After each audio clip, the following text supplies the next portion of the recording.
Assalamualaikum warahmatullahi wabarakatuh. Selamat siang semua.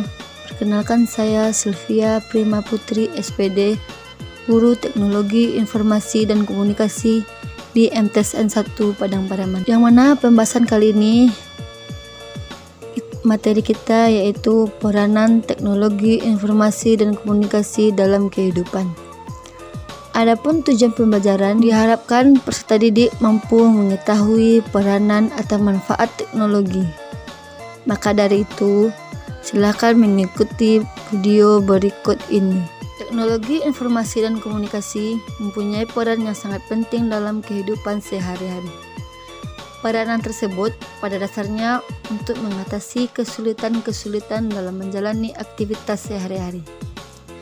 Yang pertama, peranan teknologi informasi dan komunikasi di bidang pendidikan. Apakah Anda semua pernah mendengar istilah homeschooling? Homeschooling adalah salah satu metode belajar jarak jauh, yang mana metode ini sering disebut dengan e-learning. Jadi, dengan situasi pandemi COVID-19 yang melanda negeri kita saat ini, maka metode inilah yang lebih tepat digunakan oleh guru-guru untuk memberikan materi pelajaran kepada peserta didik. Melalui metode inilah, guru bisa berinteraksi dengan peserta didik tanpa harus bertatap muka langsung, yakni menggunakan metode diskusi online. Yang kedua, peranan teknologi informasi dan komunikasi di bidang ekonomi. Pasar tradisional, supermarket, swalayan, sampai mal merupakan tempat bertemunya penjual dengan pembeli untuk melakukan interaksi. Namun, dengan adanya teknologi seperti internet, sudah banyak tersedia jasa atau kurir. Layanan ini dinamakan dengan e-commerce atau pedagang elektronik. Misalnya, kita membutuhkan suatu barang, tapi dengan adanya internet dan jasa kurir, kita tidak perlu repot-repot untuk pergi ke pasar. Internet memudahkan kita untuk transaksi melalui komunikasi jarak jauh dan dengan biaya yang relatif lebih murah. Ketiga, peranan teknologi informasi dan komunikasi di bidang pertanian.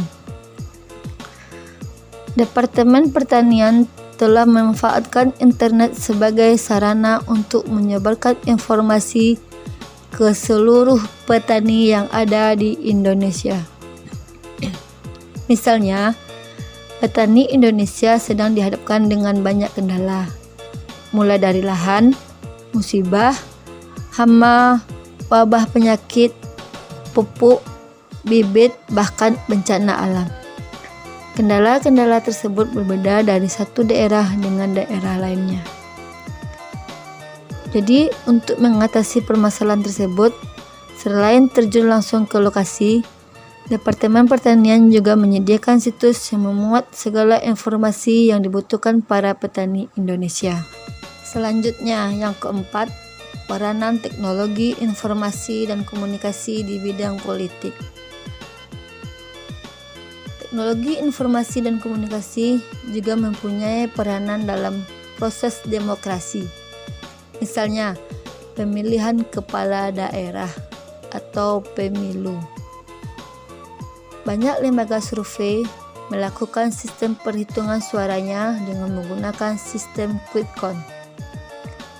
Melalui sistem quick count, kita bisa melihat langsung hasil proses perhitungan suara secara dan yang terakhir, peranan teknologi informasi dan komunikasi di bidang kesehatan. Teknologi informasi dan komunikasi sangat bermanfaat untuk pengobatan jarak jauh. Misalnya, puskesmas di daerah terpencil dapat memanfaatkan teknologi informasi dan komunikasi untuk berkonsultasi, diagnosis, dan pengobatan dengan dokter yang ada di kota. Kemudian dokter-dokter yang ada di daerah terpencil juga dapat meningkatkan keterampilan dan pengalaman profesional teman sejawatnya dengan menggunakan teknologi informasi dan komunikasi. Jadi, dari penjelasan di atas dapat disimpulkan bahwa banyak sekali manfaat atau keuntungan yang dapat kita peroleh dari peranan teknologi informasi dan komunikasi. Adapun manfaat atau keuntungan yang kita peroleh dari TIK adalah yang pertama, mudahnya berkomunikasi secara cepat. Kedua, pembelian dan pembayaran secara online. Ketiga, mudah mendapatkan dan menyebarkan semua informasi. Alhamdulillah, semoga bermanfaat bagi kita semua. Assalamualaikum warahmatullahi wabarakatuh.